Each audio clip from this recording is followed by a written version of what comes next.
your pain. It can help you push your limits because if you accept the pain as a natural process and refuse to give in and give up, you will engage the sympathetic nervous system, which shifts your hormonal flow. The sympathetic nervous system is your fight or flight reflex. It's bubbling just below the surface. And when you are lost, stressed out, or struggling, like I was when I was a down and out kid, that's the part of your mind that's driving the bus. We've all tasted this feeling before.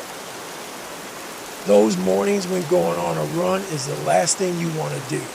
But then 20 minutes into it, you feel energized.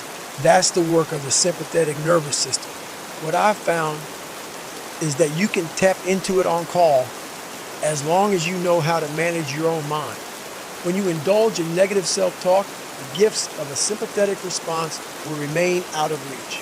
However, if you can manage those moments of pain that come with maximum effort by remembering what you've been through to get to that point in your life, you will be in a better position to persevere and choose fight over flight. That will allow you to use the adrenaline that comes with a sympathetic response to go even harder. Obstacles at work and school can also be overcome with your calloused mind.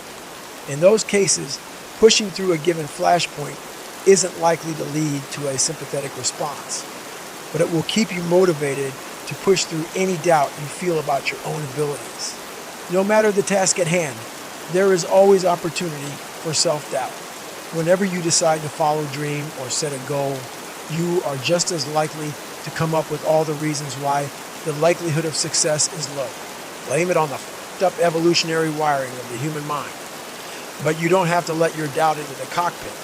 You can tolerate doubt as a backseat driver, but if you put doubt in the pilot seat, defeat is guaranteed.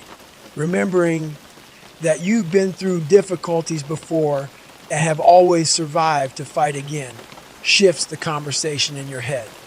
It will allow you to control and manage doubt and keep you focused on taking each and every step necessary to achieve the task at hand. Sounds simple, right? It isn't. Very few people even bother to try to control the way their thoughts and doubts bubble up. The vast majority of us are slaves to our minds. Most don't even make the first effort when it comes to mastering their thought process because it's a never-ending chore and impossible to get right every time. The average person thinks 2,000, 3,000 thoughts per hour. That's 30 to 50 per minute. Some of those shots will slip by the goalie. It's inevitable, especially if you coast through life. Physical training is the perfect crucible to learn how to manage your thought process because when you're working out, your focus is more likely to be single-pointed and your response to stress and pain is immediate and measurable. Do you hammer hard and snag that personal best like you said you would, or do you crumble? That decision rarely comes down to physical ability. It's almost always a test of how well you are managing your own mind. If you push yourself through each split and use that energy to maintain a strong pace, you have a great chance of recording a faster time. Granted, some days it's easier to do that than others, and the clock or the score doesn't matter anyway. The reason it's important to push hardest when you want to quit the most is because it helps you callous your mind. It's the same reason why you have to do your best work when you are the least motivated. That's why I love pizza and Buddhism and why I still love it today. Physical challenges strengthen my mind so I'm ready for whatever life throws at me. And it will do the same for you. But no matter how well you deploy it, a calloused mind can't heal broken bones. On the mile-long hike back to the Buds compound, the feeling of victory evaporated, and I could feel the damage I'd done. I had 20 weeks of training in front of me, dozens of evolutions ahead, and I could barely walk. While I wanted to deny the pain in my knee, I knew I was so I limped straight to medical. When he saw my knee, the doc didn't say a damn thing. He just shook his head and sent me to get an x-ray that revealed a fractured kneecap. In Buds, when reservists sustain injuries that take a long time to heal, they're sent home, and that's what happened to me.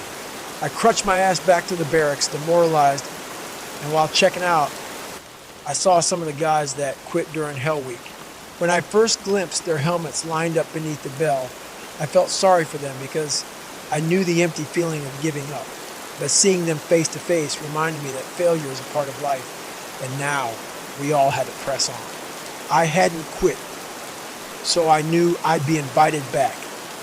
But I had no idea if that meant a third hell week or not. Or if after getting rolled twice, I still had the burning desire to fight through another hurricane of pain with no guarantee of success. Given my injury record, how could I? I left the Buds compound with more self-awareness and more mastery over my mind than I'd ever had before. But my future was just as uncertain.